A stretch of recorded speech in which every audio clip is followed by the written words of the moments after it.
Megastar Chiranjeevi మరోసారి రాజకీయ రంగప్రవేశం చేయబోతున్నారా? పెద్దల సభకు నామినేట్ కాబోతున్నారా?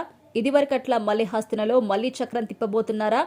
బిజీగా గడుపుతున్న లైఫ్ లో చిన్న బ్రేక్ తీసుకుని ఫ్యామిలీ మరియు ఫ్రెండ్స్ తో ఎంజాయ్ చేయాలి అనుకుంటున్నారా? అయితే వెంటనే ఆర్మీ వెకేషన్స్ ప్రైవేట్ లిమిటెడ్ ని సంప్రదించండి. వీరి దగ్గర సరికొత్త ఆఫర్స్ మరియు స్పెషల్ ప్యాకేజెస్ ఉన్నాయి. మరిన్ని డీటెయిల్స్ కోసం సంప్రదించండి 7997979960 అలాగే 61. అనే ప్రశ్నలకు అవును అనే సమాధానం వినిపిస్తుంది. పలానా పార్టీ అనే ముద్ర పడకుండా తటస్థంగా ఉంటూ మళ్లీ రాజకీయాల్లోకి క్రియాశీలకంగా మారబోతున్నారు అనే వార్త ప్రచారంలో నడుస్తోంది.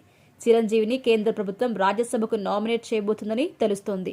సామాజిక సేవ లేదా చలనచిత్ర రంగం కేటగిరీ నుంచి ఆయన్ను రాష్ట్రపతి కోటా కింద ఎగువ సభకు పంపించాలని భావిస్తున్నట్టుగా తెలుస్తోంది. దీనిపై త్వరలో ఒక కీలక నిర్ణయం కూడా తీసుకుంటారని అంటున్నారు. కేంద్రంలో అధికారంలో ఉన్న ఎన్డీఏ సంకీర్ణ కూటమి ప్రభుత్వంలో కీలక భాగస్వామిగా ఉండబోతోంది. చిరంజీవి సోదరుడు పవన్ కళ్యాణ్ నెలకొల్పిన జనసేన పార్టీ, రాష్ట్రంలో తెలుగుదేశం పార్టీ సారథ్యంలో ఎన్డీఏ కూటమి ప్రభుత్వం ఏర్పాటు కావడంలో జనసేన అత్యంత కీలక పాత్ర పోషించింది. మొన్నటి ఎన్నికల్లో భారతీయ జనతా పార్టీని కూడా కలుపుకొని వెళ్లేలా చేయడంలో పవన్ కళ్యాణ్ది కీ రోల్. ఫలితంగా ఢిల్లీలో బీజేపీ పెద్దల వద్ద ఆయన పట్టు పలుకుబడి పెరిగింది అనడంలో ఎలాంటి సందేహం లేదు. తన రెండో సోదరుడు నాగబాబుకి ముఖ్యమంత్రి చంద్రబాబు నాయుడు నేతృత్వంలోని రాష్ట్ర మంత్రివర్గంలో బెర్త్ కన్ఫర్మ్ చేయగలగడం దీనికి నిదర్శనంగా చెప్పుకోవచ్చు. ఇక ఇదే క్రమంలో చిరంజీవిని కూడా రాజ్యసభకు నామినేట్ చేయాలంటూ పవన్ చేసిన ప్రతిపాదన కేంద్ర ప్రభుత్వం సానుకూలంగా స్పందించింది.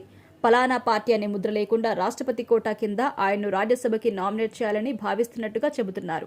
వివిధ రంగాల్లో సేవలను అందించిన ప్రముఖులకు రాష్ట్రపతి కోటా కింద రాజ్యసభకి నామినేట్ చేయడం ఆనవాయితీగా వస్తుంది. సుప్రీంకోర్టు మాజీ ప్రధాన న్యాయమూర్తి రంజన్ గొగోయ్, మాజీ అథ్లెట్ పీటీ ఉషా, సంగీత దర్శకుడు ఇళయరాజా, సినిమా కథా రచయిత విజేంద్ర ప్రసాద్, సామాజిక కార్యకర్త సుధామూర్తి ఇలా నామినేట్ అయిన వారే. ఇక ఇదే కేటగిరీలో చిరంజీవిని కూడా నామినేట్ చేయవచ్చని అంటున్నారు. రాజ్యసభలో అడుగుపెట్టడం మెగాస్టార్కి కొత్తేం కాదు. గతంలో కాంగ్రెస్ నుంచి పెద్దల సభలో ఎంట్రీ ఇచ్చిన విషయం తెలిసిందే. యూపీఏ 2.0 ప్రభుత్వంలో కేంద్ర పర్యాటక శాఖ మంత్రిగా వ్యవహరించారు.